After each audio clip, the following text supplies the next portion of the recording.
Okay, thanks. There we go. Okay, cool. So up until now, you've been using this power function where the input went to the base. There's a constant exponent. And remember, your rule was you drop the exponent down to the front. You rewrite the base.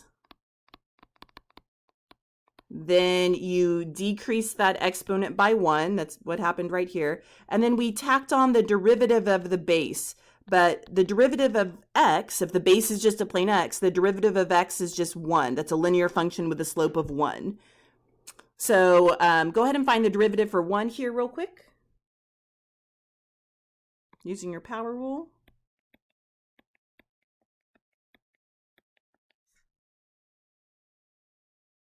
Okay, you should have gotten 2x, right? So my original function is quadratic, my input's being squared. So following my rule, I drop the exponent down to the front, so that's a 2. I rewrite my base. I decrease the exponent by 1, and then I tack on the derivative of the base. So let's clean that up a little bit. So I have 2x to the first power, but we don't write that understood exponent of 1 because it could look like the derivative, the tick mark. So we don't want to do that. So we're just going to have it implied there. And then the derivative of a plain x is just 1. So anytime you multiply by 1, it doesn't change the product. So we just don't write that there. Okay, so how is the function on number 2 different? So now let's look at this. When I input something into this function, it's still a quadratic function, but when I input something, here's my input, but it's part of a linear base. Here I have a linear base that's in the form mx plus b, and that linear base is all being squared. So how is that different? Well, in some respects, it's not. In some respects, I could use power rule like we've always been doing. So here's one method you could use, but it requires a lot of algebra. So here's the method. If you recognize that your base is being squared, you can just do some algebra. You can rewrite the base twice. Okay, you can FOIL it out or distribute that out. So I get, oh, my little x squared is missing there. I get 9x squared minus 15x minus 15x minus 25. Then you can combine those like terms. And now you have it set up where the bases are plain x's. So then you could just do your derivative. So go ahead and take the derivative of that real quick. I'll pause for a sec.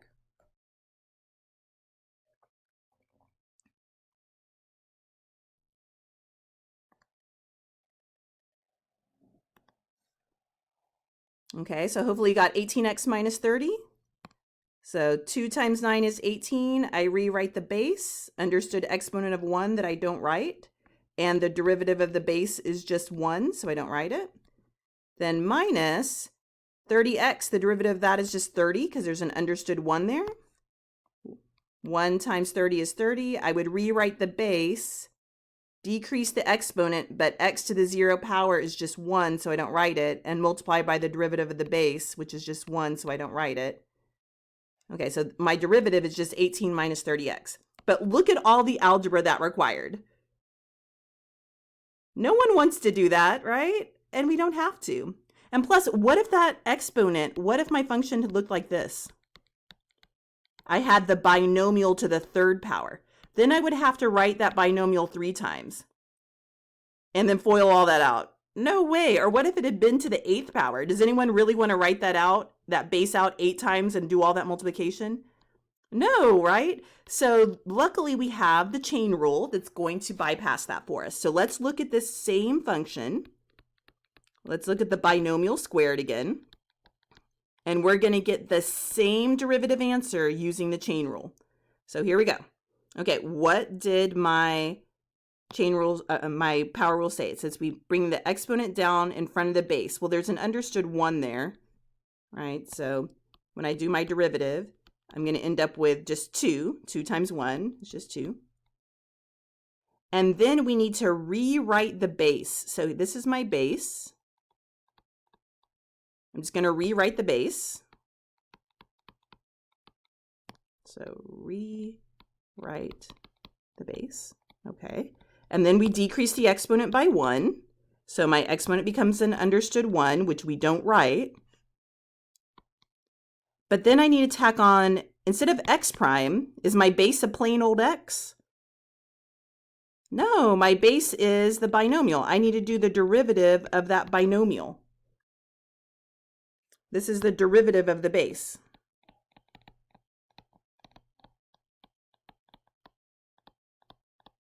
But my base isn't a plain x anymore. So let's go ahead and find that derivative. So let me rewrite this. That's 2, rewrite the base. And then the derivative of 3x minus 5, hopefully you can just see that's 3 now. Or you could do the power rule on each of those pieces. And then we just have to clean this up a little bit because it's supposed to look like this, 18x minus 30. Okay, well, I just have 3 things being multiplied. I have 2 times a binomial times the number 3. Order doesn't matter when I multiply, so I'm going to multiply the 2 times 3 first. When I do that, I'm going to get a 6, 3x minus 5. And then I'll just distribute that 6 in there. That'll be 18x minus 30.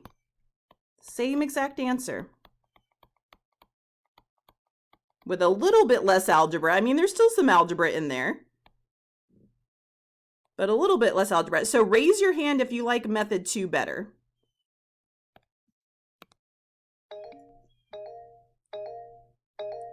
Yeah, a lot of people are saying method 2 is better.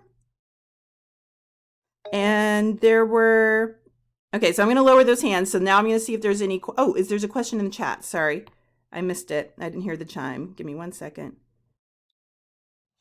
Oh, sorry. How did I get the 3? Oh, sorry. Let me go back up there. Okay, so the way I got the 3 was I looked at the base.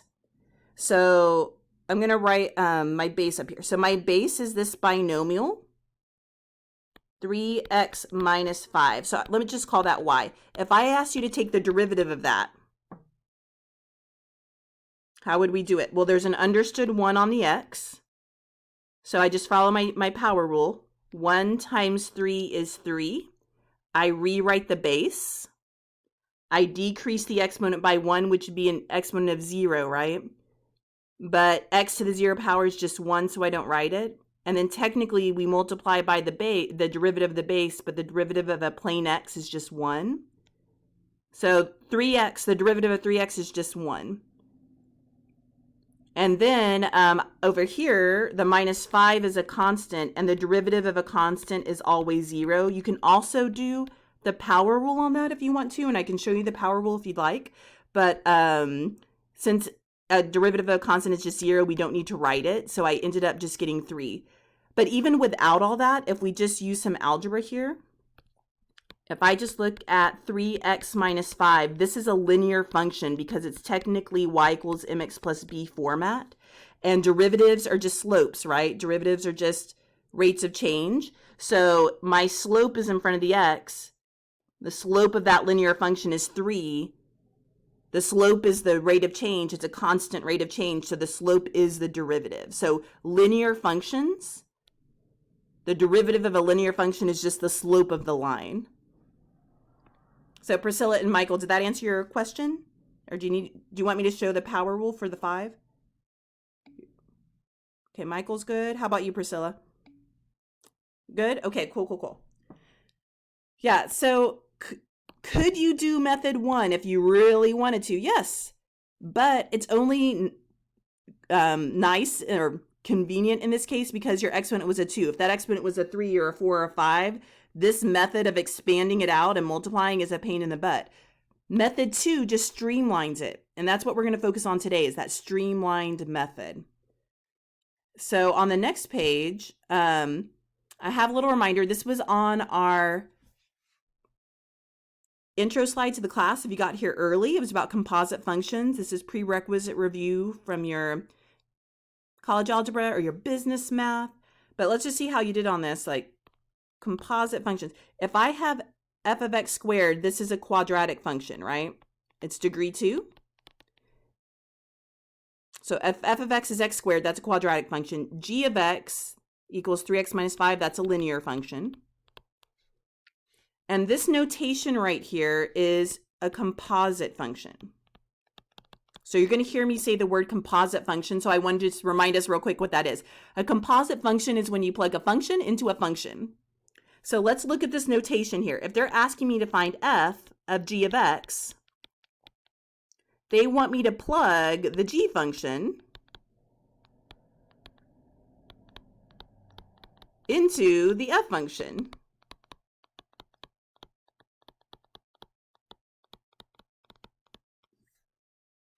Okay, we can do that.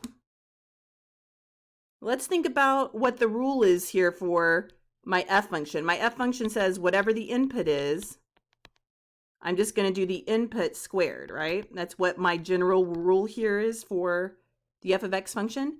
So if they tell me to input the g of x function, okay, if I'm just going to input the g of x function, I can do that. But the g of x function is just this linear rule. What happens if I put x into the g of x function? I just get 3x minus 5. So I'm going to erase this and put the rule in there. The rule for g of x is 3x minus 5. So what that composition of functions does is it took f of x, which was a base of a plain old x, and it made this new function where the base is now a binomial. You have a binomial base instead of a monomial base. Instead of a plain x, now you have this binomial. And when this happens, when you compose functions, then you have to do the chain rule. You have to tack on that extra step of the derivative of the base. So if you hear me say the word composite function, it just means a function's been plugged into a function. So let me pause there. How are you feeling about composite functions? Go to your status and change your status, or drop something in the chat. How are you feeling about the idea of plugging a function into a function?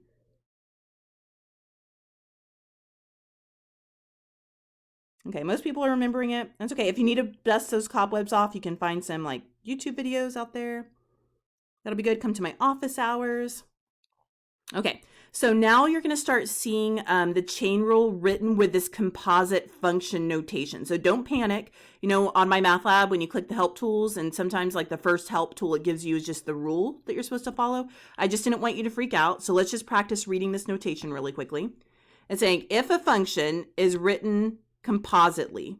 So let's think about this. So I'm inputting x into my function, but that x is going into another function. So basically what that's saying is your base is a function. The base is a function. It's not a plain x. The base is a function. Your exponent is still a constant, but the base is a function. So if you're inputting something into f of x, and it's going to a base, and that base is a function, then you have to do the power rule. But it's the same power rule you're used to. You drop the exponent down to the front, so that's what they did here. You rewrite the base exactly like you see it. So you rewrite the base exactly like you see it. It says rewrite. Rewrite the base. Then you decrease the exponent by 1, like we've always been doing.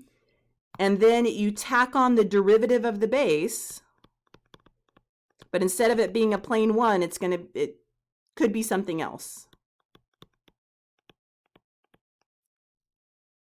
So it looks really scary, but you're just reading that rule algebraically.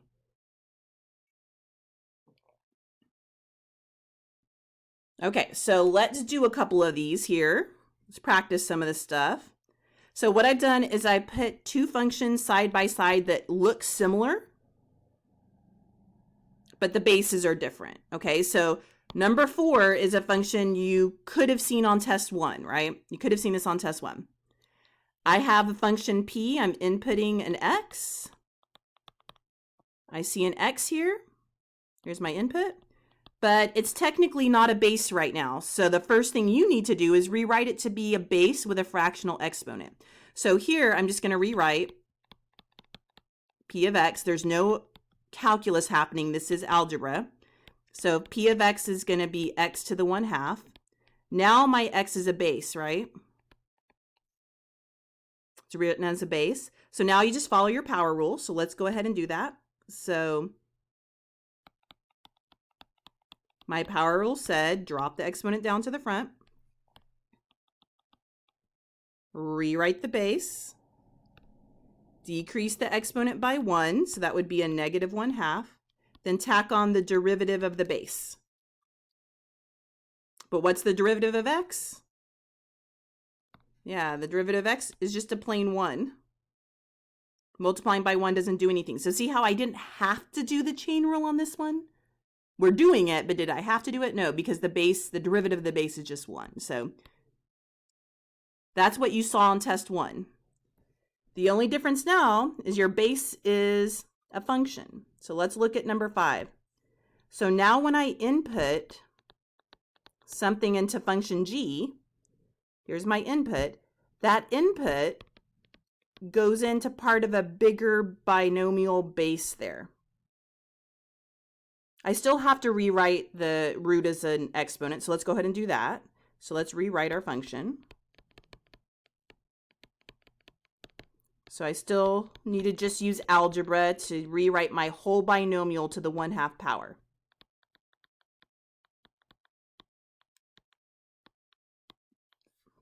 Okay, but now I have a binomial base, not just a plain x. So we have to do our power rule. So let's go ahead and do it. I drop my exponent down to the front. So when I take my derivative, I have a 1/2. I rewrite the base exactly like I see it.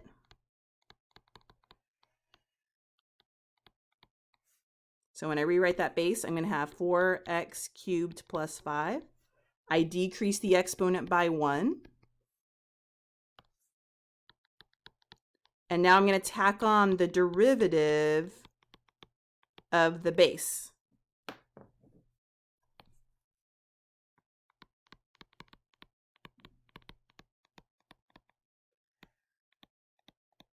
Okay. So let me pause there to see if there are any questions. Are there any questions on what I've done up till this point?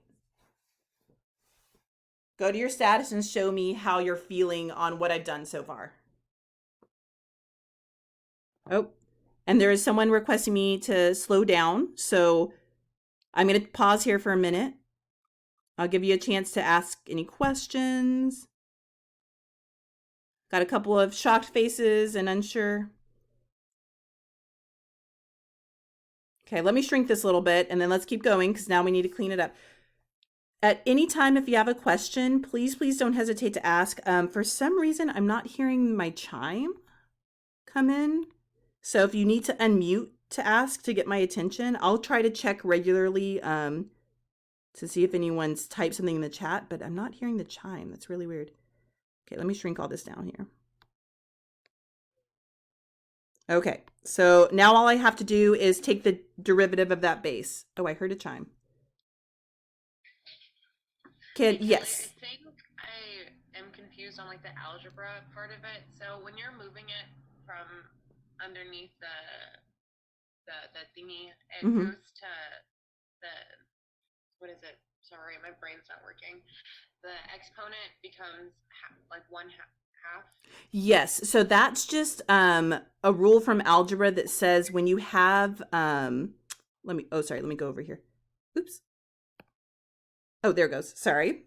A rule from algebra that says if you have like the square root of 9, that's saying the same as saying 9 to the 1/2.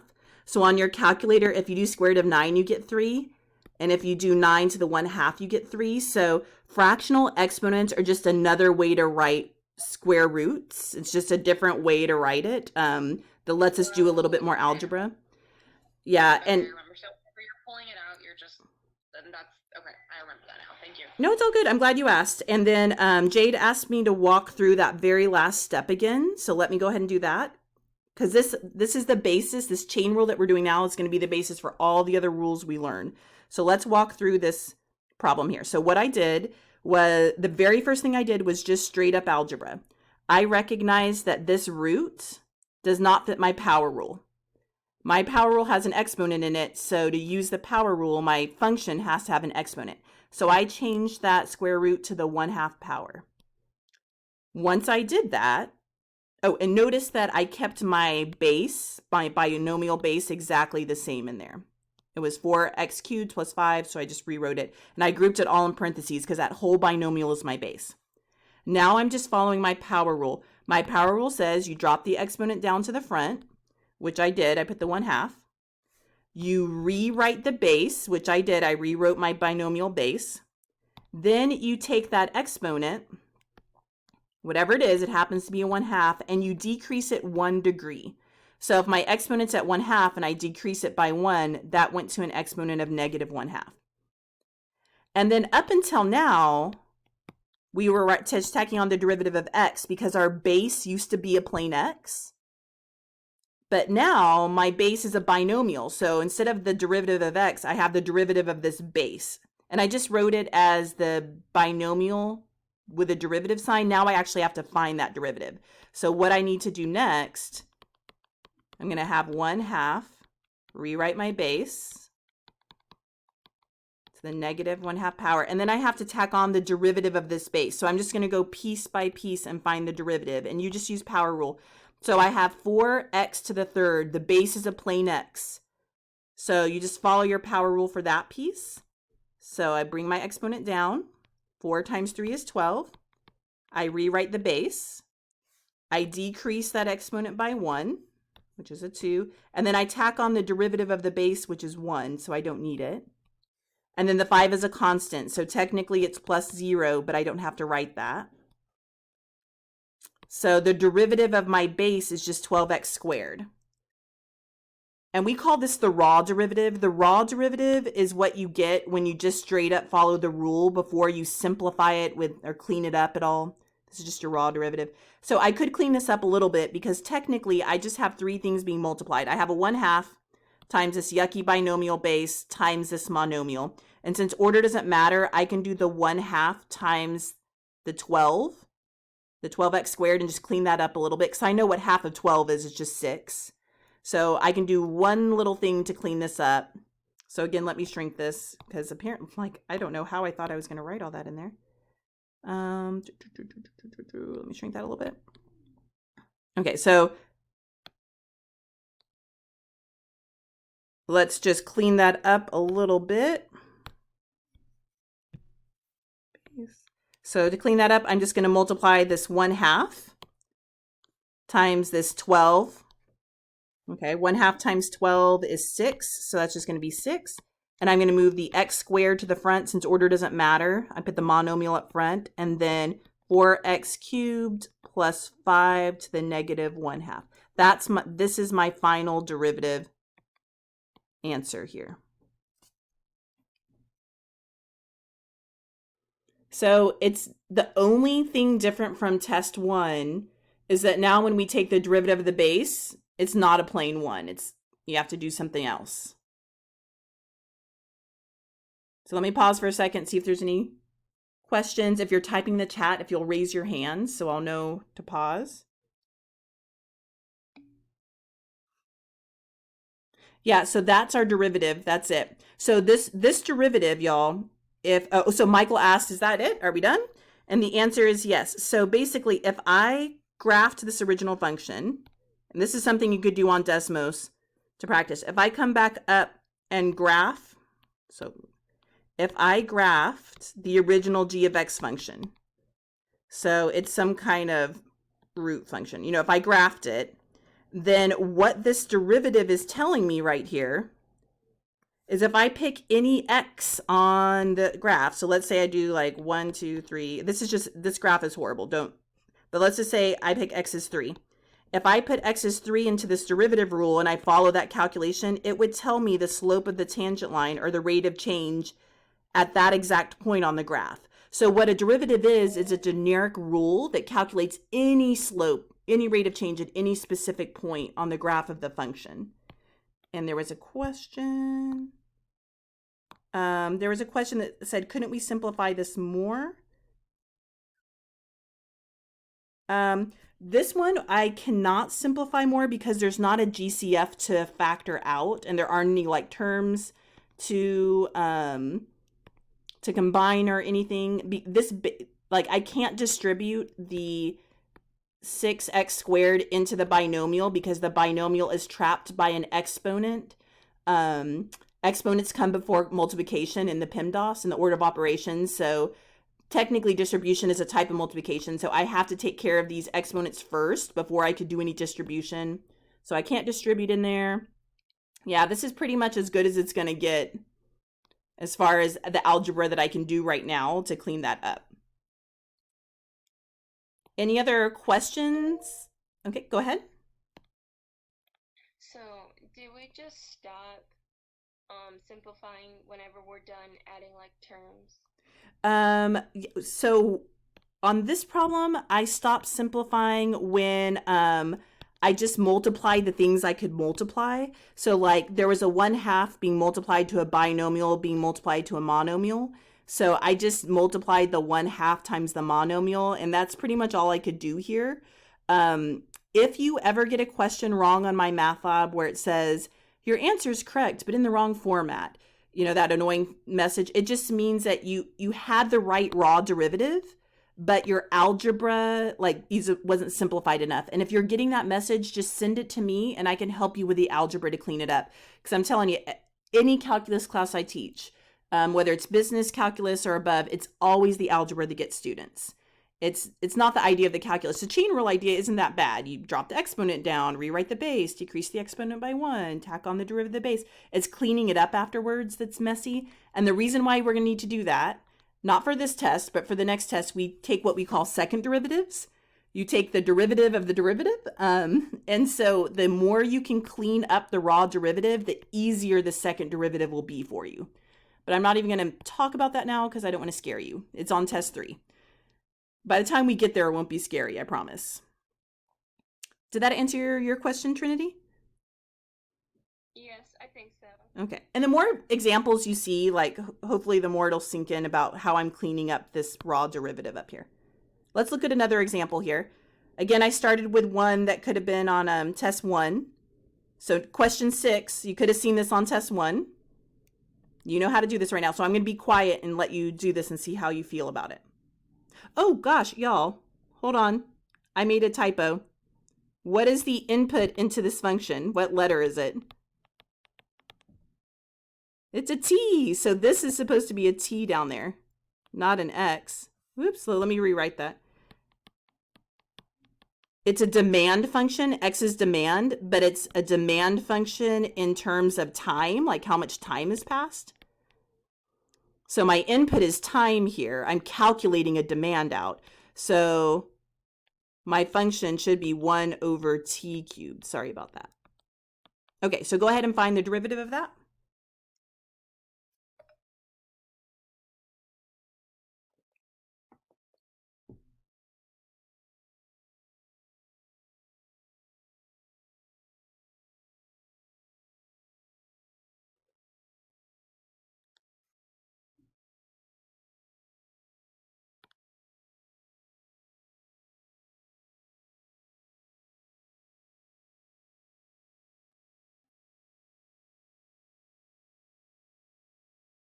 Okay, so did you get negative 3t to the negative 4th power? Oh, let's see. I think that's it. I did that in my head. I think that's the answer. So let's see. So the first thing you would have to do is relocate the base into the numerator because you use power rule. Remember, your power rule is this generic function. There's no fractions in it. You have a base to a constant exponent. So I need to rewrite this function right here. So I'm going to relocate my base. When I relocate the base, there's that understood 1 I can keep if I want. But when I relocate the base, I change the exponent. Then I follow my power rule, drop the exponent down to the front, decrease it by 1. Okay, so let's go ahead and do that. Now I'm taking the derivative. I drop the exponent down to the front. 1 times negative 3 is negative 3. I rewrite the base. I decrease the exponent. And technically, I tack on the derivative of the base. But if the base is a plain variable, the derivative of a plain variable is just 1. So I didn't need to do that step there. So I get that my derivative is just negative 3x to the negative 4. So that could have been on test 1. Now we're going to do the same process but I'm going to have a trinomial base. That's okay. It's going to be the same thing. First, you need to rewrite it. So let's rewrite the function. Okay. So when I no calculus is happening. This is just algebra.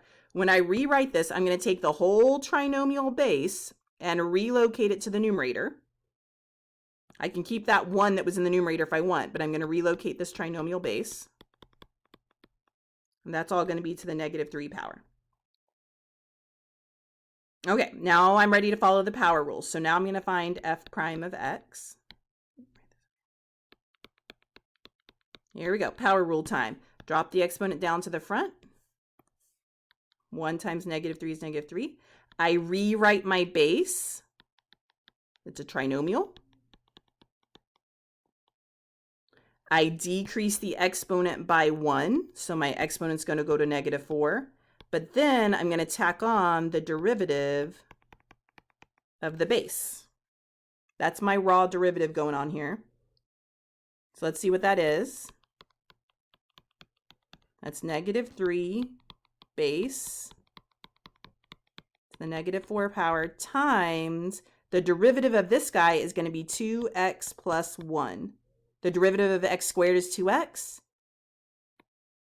The derivative of a plain x is just 1, and the derivative of a constant is 0, so I don't have to write it.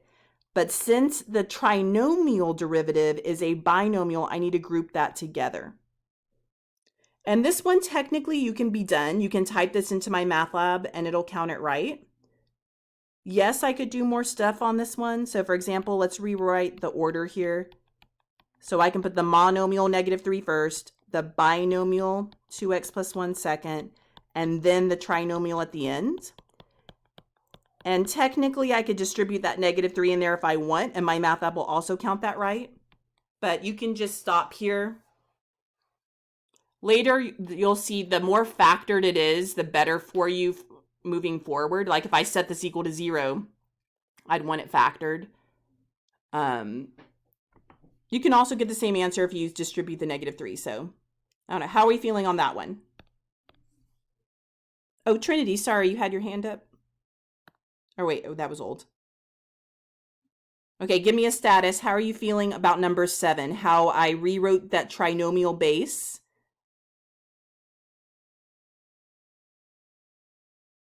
Okay, and there's a slow down symbol, so I'm going to pause for a minute to let people write.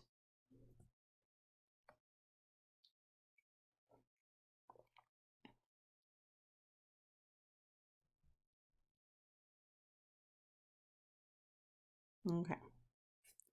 And we're going to see this over and over and over again, so don't panic. That's the extent of the power rule we're going to do. But we have 2 other rules to talk about today. Okay. So before I navigate away from this page, let's see if there's any questions. Okay, go ahead. Jocelyn? No, I'm sorry. I just. No, I promise if you have a question, someone else has the same question. Just be the brave one. Oh, was it a mistake? Oh, sorry. That's what you meant by I'm sorry. I thought you were apologizing for asking a question. Sorry. Okay, so deep breaths. We're going to learn some new rules today. So we got this. Deep breaths. Here we go. So I'm going to stop sharing this, and I'm going to share a whiteboard real quick before I pull up the next notes. So this is not in your notes. I'm just asking a question to kind of get our brain thinking here. So I'm going to write 2 functions down.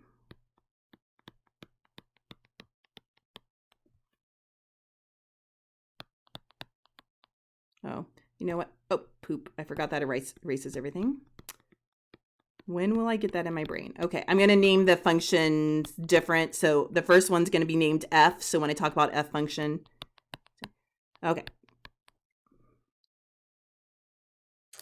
So my question is, how is function f different than function g? And if someone wants to raise their hand to say how they're different or type in the chat, I'm going to be quiet for a minute and let you think.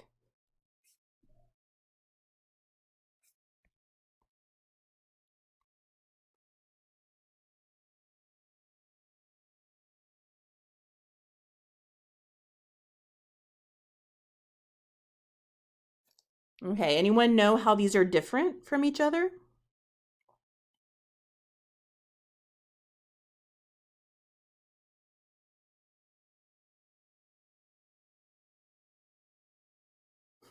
They look kind of alike. What's different about them? Think about the inputs.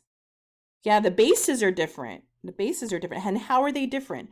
Let's think about the input. In function f, if I input a number into function f, where does the input get sent? It gets sent to a base. Yeah, it gets into the base, right? If I input something into function g, where does function g send the input? Yeah, the exponent. Now my input's getting sent to the exponent. So we call function f the power function. We've been doing that. This is called your power function. It happens to be quadratic, right? It's called a power function because the exponent is a constant. It's always going to be a power 2. So this function, no matter what I input, it's always going to be a power of 2. So we call these power functions. So for example, if I input a 3, I'm going to do 3 squared. If I input a 5, I'm going to do 5 squared. See how the power is constant? So we call it a power function. Now on G, what happens if I plug in a 3? If I plug it, let's do that. Let's plug 3 into this function. Then I'm going to get 2 to the third, which is 8. What if I plug in a 4? Then I'm going to get 2 to the fourth, which is 16. So here in this function, my base is constant. It's always going to be a 2 no matter what. The exponent is changing. We call this an exponential function.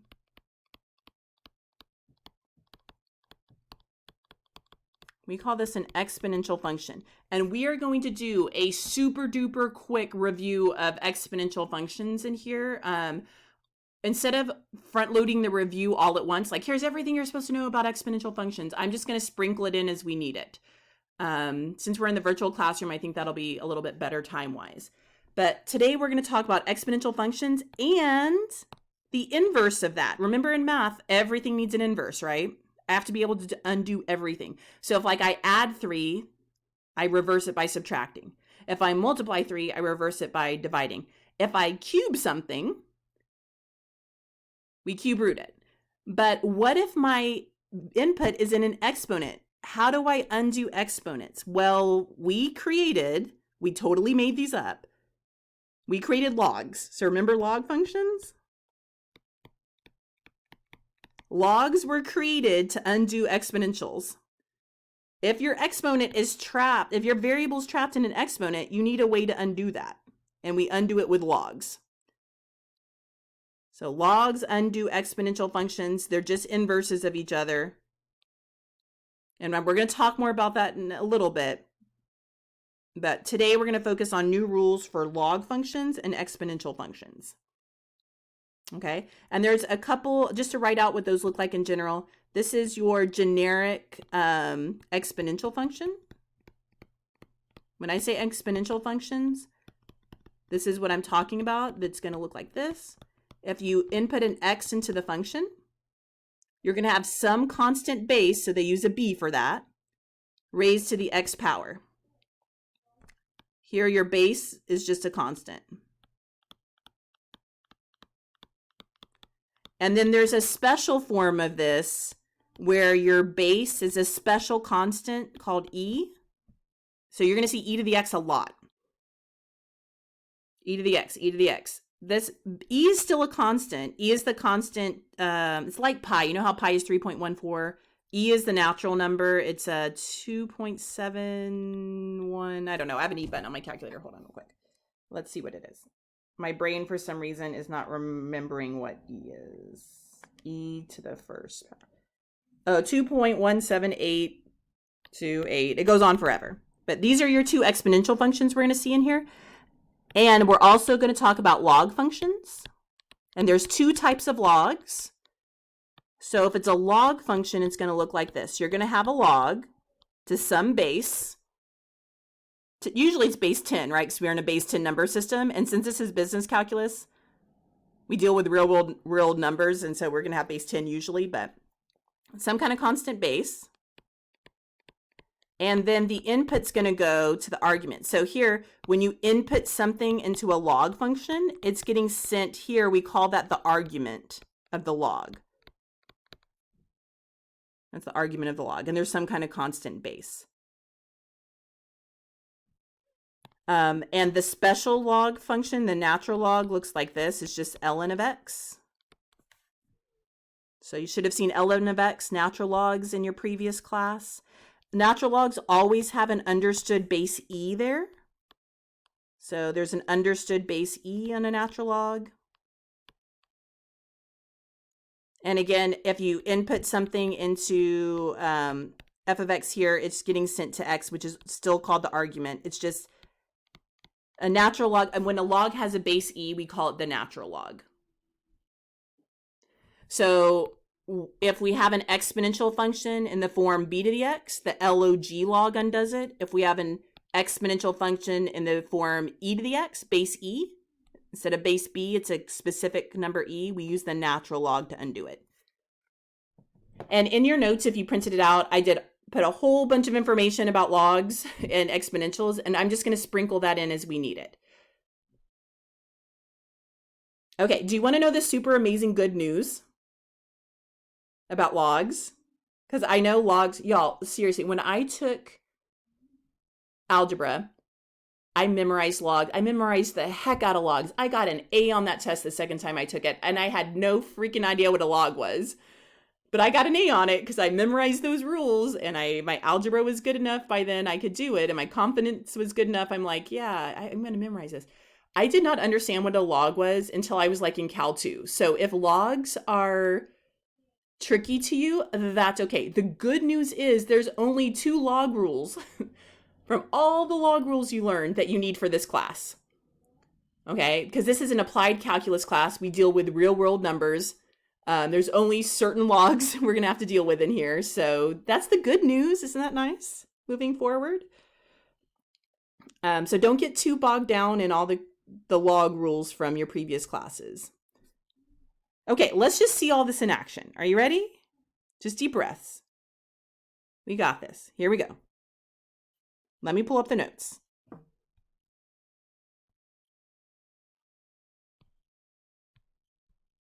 Okay, so these are the second notes that were posted. And just heads up, this is what I was talking about. On the first page of the notes, I put a whole bunch of stuff about logs. And heads up, that's in chapter 1 of your textbook, of your ebook. Chapter 1 is considered all the prerequisite review that you're supposed to know for this course. They include it all in chapter 1. So if you want to review stuff about exponential log functions, you can go look in your ebook. Watch videos on YouTube. There's a whole bunch of information here, but I'm going to talk about all this, so don't panic. Okay? Cool. Okay, so here are the rules. Are you ready? Dun, dun, dun. You need to memorize these rules. I'm just going to say it right here. I'm just going to say it. Embrace the horror. You need to memorize these rules. I am not allowed to give you log rules or exponential rules or any derivative rule on the tests. I'm not. That's a business math committee policy. Okay. In real life, I know you would just look these up. You would Google them, but we're not in real life. So I promise you, by the time we get to test 2, you'll just have these internalized. They look scary at first, but you're going to have them internalized. And if not, then on the day of the test, you're just going to information dump. The second you open your test, you're going to write all these rules down because you'll have them memorized.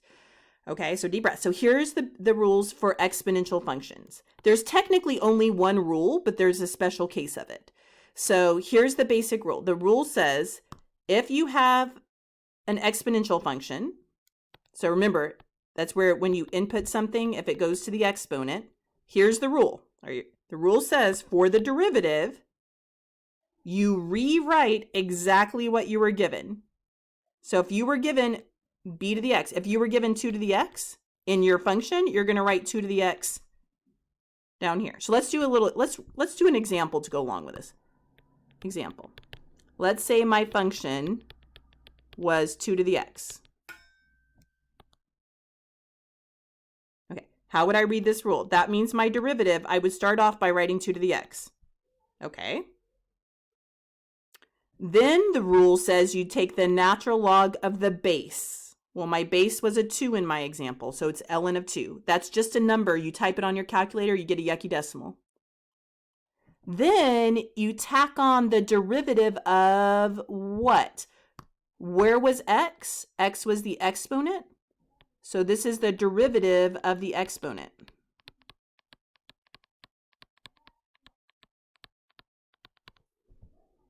I spelled derivative wrong. Derivative of the exponent. If your exponent is just a plain x, then the derivative of a plain x is 1. So you don't really need to write it unless your exponent is something yuckier, right? Okay.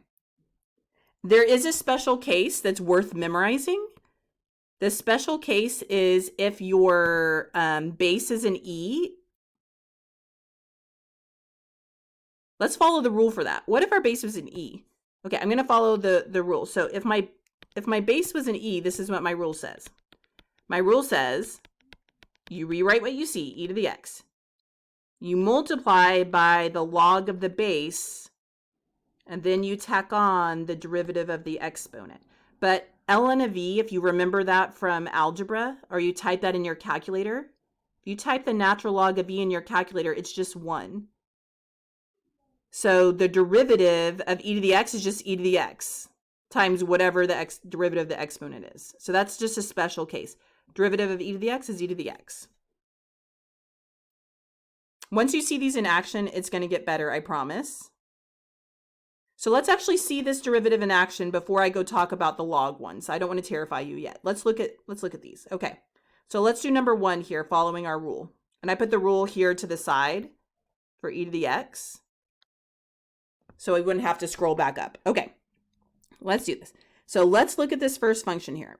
F of x equals 3e to the x versus f of x equals e to the 3x. So anytime you get a function, you're going to slow your brain down and ask, where's the input going? Where's the input going? Here's my input. Where's my input going? It's going to the exponent right here. That makes it exponential. That means you're going to follow your exponential rule. The base happens to be a plain e, 2.71 whatever. So we can use our special form of the rule, or you can use your general one. You'll get the same answer. Okay, so let's think about this rule over here. So come look at this rule for a second. The rule, to use this rule, I'm supposed to have a plain e to the x. But I have a 3e to the x. It doesn't match exactly. Doesn't match exactly. So there's an algebra rule that says if there's a constant, you can pull it out in front of the function and do all these things.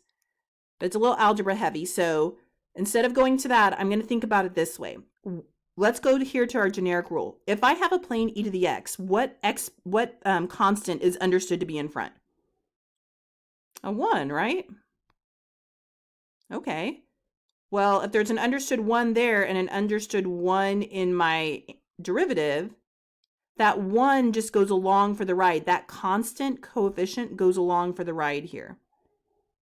So this 3 just goes along for the ride. When I go to take my derivative, that 3 is just going to go into the derivative. So here we go. So I have my 3 there. Okay. And then the derivative of e to the x is e to the x times the derivative of x. But what's the derivative of a plain old x? It's just a 1. So I don't need to write it. So the derivative of 3e to the x is 3e to the x. The e to the x function is the only function that's a derivative of itself. It's kind of fun. If you've taken a theoretical calculus class before, you go into a lot of details. We're just learning how to use the rule. But the derivative of 3e to the x is 3e to the x. Okay. Now, what's different now in part B? In part B, I'm going to input an x. It's still going to my exponent. Okay. Still going to the exponent. It's still exponential, so I'm going to follow my rule. So my rule says the derivative of e to the x is e to the x times the derivative of the x, right? So the derivative here is e to the exponent times the derivative of the exponent. See how my exponent was more complicated than a plain variable? So when I go to take the derivative of the exponent now, what is it? What's the derivative of 3? Let me write it down here and I'll shrink all this. That's going to be e to the 3x times the derivative of 3x, which is just 3. So I can rewrite that by putting the 3 first and the e second. So let me shrink that down. I'm going to talk us through it one more time, seeing them side by side.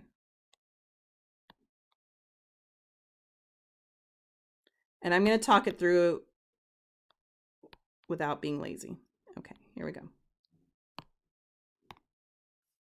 So let's talk this through one more time. Okay, so 3e to the x. The constant came along for the ride. My rule says to rewrite the e to the x. Then I'm supposed to tack on the derivative of the exponent. So let me label that. This is the derivative of the exponent.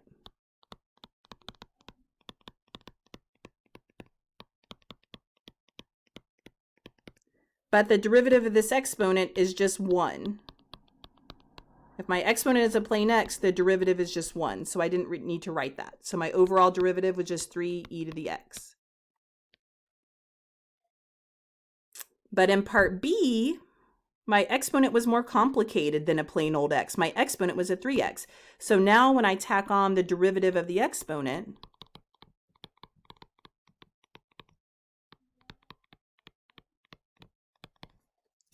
the derivative of the exponent, the derivative of 3x was just a 3. So now when I get my final answer, I have an extra 3 in it.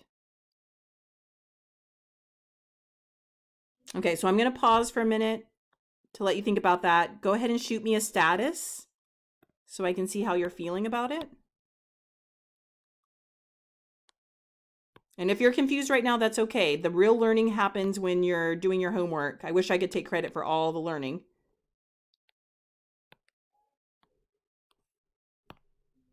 Right now, I'm just trying to reduce the horror, like the shock of it all. Okay. So we're going to see a lot more E rules, but I want to cover the log rule. So we only have about 10 minutes left, a little more than 10 minutes. So let's cover a log rule here, and then we'll see lots and lots of examples. Okay, so here's your log rule. It's going to look hideous. That's okay. You're going to just be uncomfortable, and then you're going to internalize it. So here we go.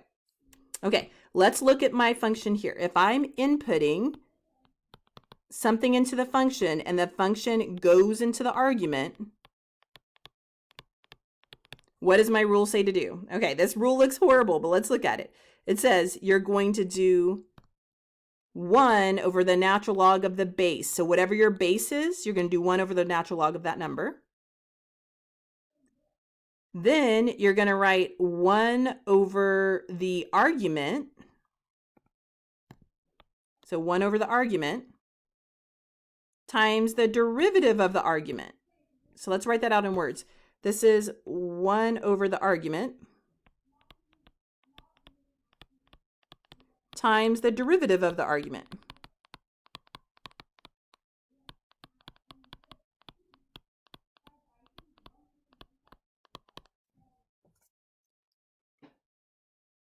In hindsight, I should have written these with the composite function notation. I just didn't want to scare y'all, but I'm going to rewrite them up nicely with the function notation, and we'll talk about it. Okay. And there's a special case of that. Remember, if your base is an E, that's your special case.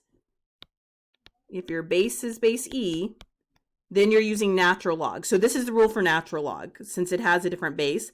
The rule for natural log is so much nicer. Oh my goodness. So let's look at this one. The rule for natural log says if you input something into a function and it goes into the argument of a natural log, you just do 1 over the argument times the derivative of the argument. You don't have that extra stuff in it, because if you did, if I did 1 over natural log base e of 1 of the x times the derivative of the argument, natural log of e is just 1, so you end up with 1 over 1. It all goes away. So we end up here. This is our rule. So let's see that rule in action. Let's just come down here. I rewrote the rule so I don't have to go back up there. Well, let's look at the rule. Okay, so again, I have two functions here. Function A has a 5 ln of x, and function B has natural log of 5x. Okay, so where's my input going? Let's see here. In the first one, when I input something, it's going right here to the argument with a natural log. So I'm going to follow my natural log rule. And that argument is a plain x.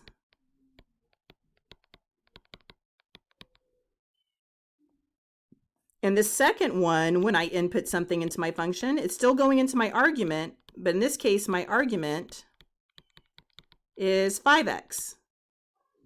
It's not a plain x. It's more complicated. So let's see what our rule tells us to do here. Okay, so what does my rule say for natural log? Okay, so coming over here, looking at my rule says the natural log of ln of x is 1 over x, 1 over the argument, times the derivative of the argument. Okay, well, what's understood to be in front of that ln of x if nothing's written? There's an understood 1, right? And then there's a 1 here in my answer.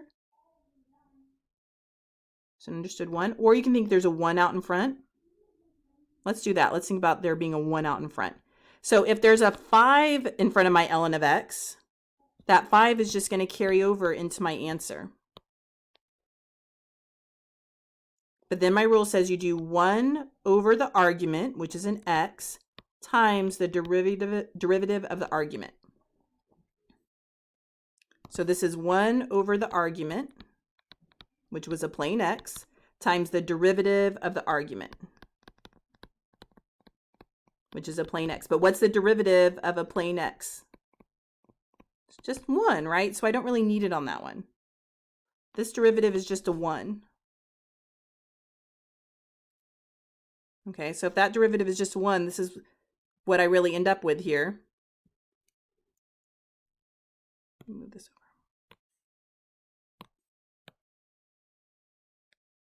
That derivative is just a 1. It's going to look like this. 5, 1 over x times 1. Well, when I clean all that up, this 5 is technically in the numerator because I can put the 5 over a 1. So if I multiply all this together, I'm just going to get 5 over x. So the derivative of ln of x, 5 ln of x is just 5 over x. That's the derivative for that one. And then let's see how it's different when my argument was 5x, when it was more complicated. Let's see what it is. Okay. Let's take a look. Here we go. Okay. So now my argument is 5x. We're just going to follow the rule. I'm not panicking. Everything's fine. Here we go. I've learned if you lie to yourself long enough, you start to believe it. Okay, so there's an understood 1 in front. Okay, so that's fitting my rule exactly. I don't have to write the understood 1. I could if I wanted to. And then my rule says you're going to do 1 over the argument, which was 5x.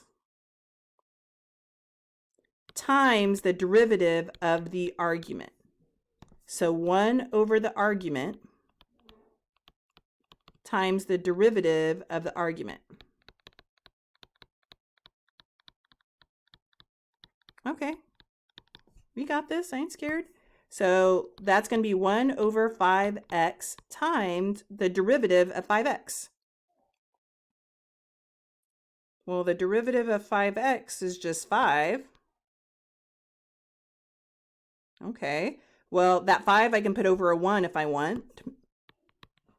So when I multiply all that together, I'm going to get 5 over 5x That's like my raw derivative, right? And then I can simplify that. If I simplify that down, the 5's divide out, but that x remains in the denominator. So my 5's are going to divide out, but my x remains in the denominator. So I'm going to end up getting 1 over x for that one. So this one's going to end up as 1 over x.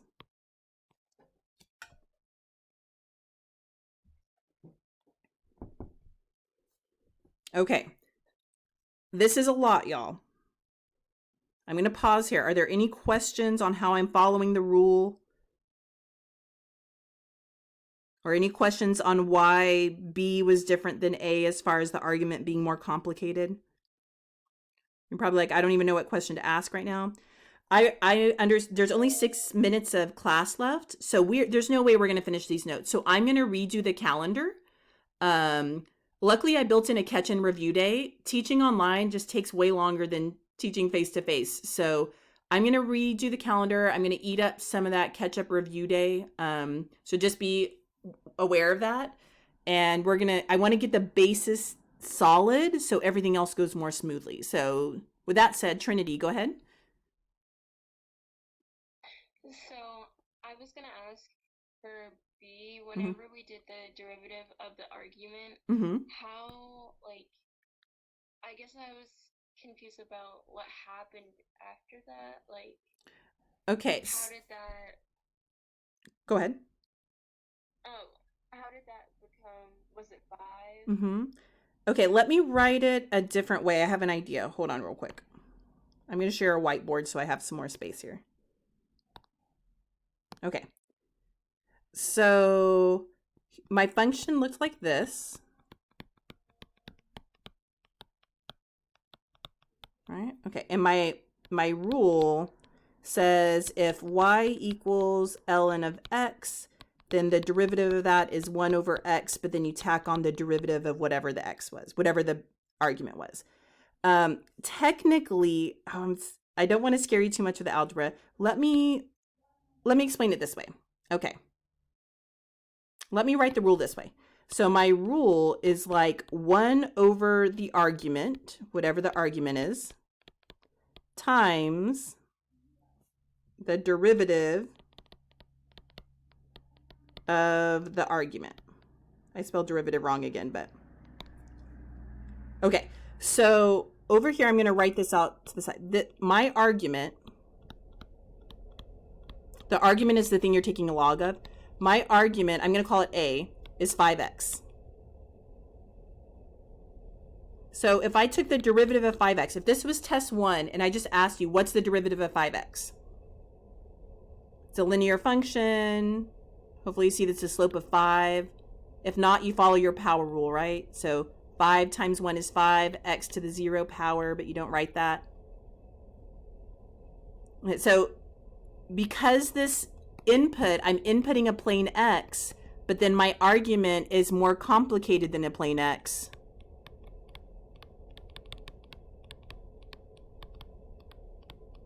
Because that's happening, when I take the derivative of the argument, it's a little bit more complicated, right? So if 5x is my argument, the derivative is just going to be a plain old 5. So when I go to follow my rule over here, my rule says, here's my rule, 1 over the argument times the derivative of the argument. So I'm going to do 1 over the argument 5x times the derivative of the argument. And after this, it's just algebra. If I multiply these together algebraically, a constant number can always be written as a fraction if I put it over a 1. And then I went numerator times numerator, denominator times denominator, just following my algebra rules there. So that's going to be 5 over 5x. And then the 5's divide out to 1, but that 1 is going to go in the numerator. And then that x is still a factor of the denominator. So I had to keep the x in the denominator there. I don't know. Did that help at all, Trinity? No, yeah, that helped a lot more. I think, yeah, I was just confused about the derivative at first, and then I realized, like, I was just being dumb. And then... No, you're not. You're just learning this. So just curious, I'm going to just throw another one up here real quick. Let me throw another one. Oh, I didn't mean to do that. So let's try this. this is not in your notes, but since we only have 2 minutes and we're not going to get to the next page anyway, if I gave us this problem, f of x equals ln of x squared. So I want everyone just try this one real quick. What do you think this would be? Oh, let me write the rule up here.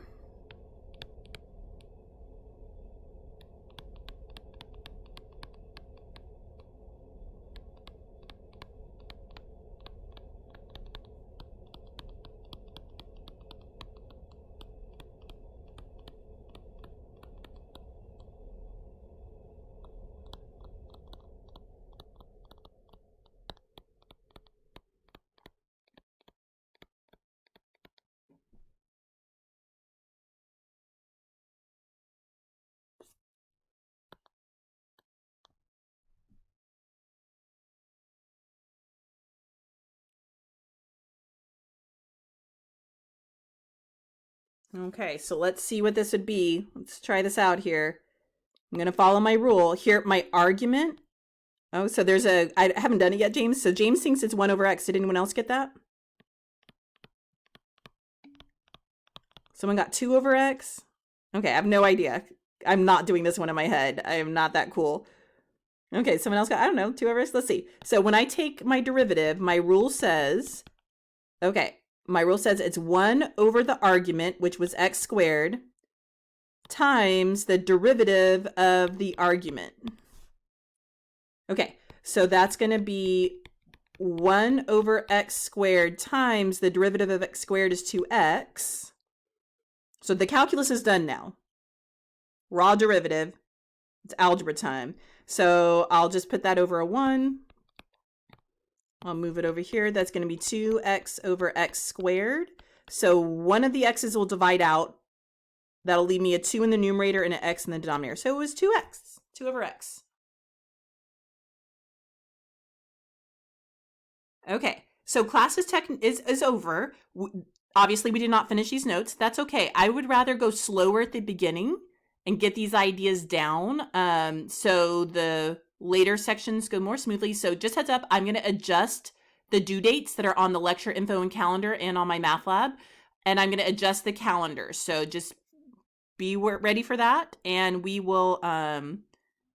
Oh, yeah, James, that's why I didn't even try this one in my head. I'm like, I have not had enough coffee. So yeah, so just be prepared. Due dates are going to move around. You can start the My Math Lab homework for today because the beginning of the homework is the chain rule stuff with power rule that we did at the beginning. So don't wait on your homework. Start the My Math Lab homework. It just won't be due until later. And I'm also changing the way I'm doing the due dates. So I'm going to have everything always due on Tuesday to give you more time to get questions answered.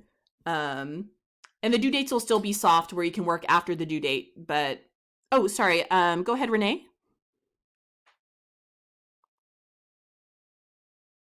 I just have a question for you after the class is over. Oh, yeah, sure. No worries. Okay, so y'all, everyone else, you're free to log off. I'll hang around if there's any questions. No, do not finish these notes before next class. I will finish these with you guys. Yeah, do not finish these notes. I'm going to rearrange the calendar. Good question, Belinda. Thank you. Yeah. And let me write on my to-do list. I'll send out a Blackboard announcement to make sure people know they don't need to do these notes. Okay.